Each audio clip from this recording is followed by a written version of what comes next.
কিসের fan follower? প্রয়োজনে পুরো অনলাইন জগতে চাইরা দিমু। সে যেই হোক না কেন, আমার টিমমেটরে নিয়ে আজে বাজে কথা কইব, আমিও তারে দেখ খেলুম। তো নোয়াখালী নাজাম ভাইয়ের সাথে panel user Siam and ক্রুল gaming এর একটু প্রবলেম হয়। আর প্রবলেম হওয়ার পরে দেখলাম যে প্যানেল ইউজার সিয়াম নাজাম ভাইকে অনেকগুলো কথাই বলছে, মানে অনেক খারাপ ভাষা ইউজ করে ভিডিও বানাইছে।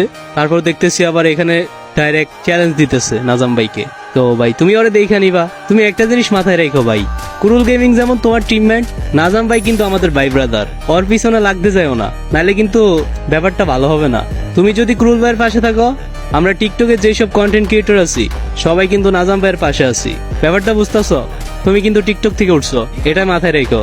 আর আরেকটা জিনিস দেখতেছি, তুমি নাকি কাদের কাছে গিয়া বলতেছো নাজাম ভাইয়ের আইডি বাদ করার কথা। তো ভাই একটা জিনিস মাথায় রেখো, যাদেরকে দিয়ে আইডি বাদ করাইবা তারা কিন্তু আমাদের ভাই ব্রাদার। সব কথা আমাদের কানে আইসা পড়ে, তো নেক্সট টাইম এইসবের কথা ভাইবো না। আর তুমি বলতেছো নাজাম ভাই ভিউ কামানোর জন্য এইসব করতেছে।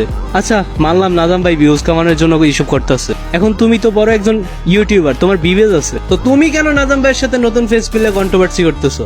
কি ভিউজের আশায়? ভাই এইসব বাদ দাও, বুঝো নাই তুমি কি করতে পারবা আর কি করবা, এটা আমরা খুব ভালো করেই জানি। আর নেক্সট টাইম বলতেছি এইসব নিয়ে বাড়াবাড়ি করো না। তোমার যেমন ফ্যান ফলোয়ার আছে, আমাদেরও টিকটকে অনেক ভালোবাসার মানুষ আছে, ওদেরকে রাগেও না। আর নাজাম ভাইয়ের আইডি যদি কিছু হয় তাহলে কিন্তু আমাদের ভালোবাসার মানুষগুলা বাকিটা কমেন্ট বক্সে দেখে নাও।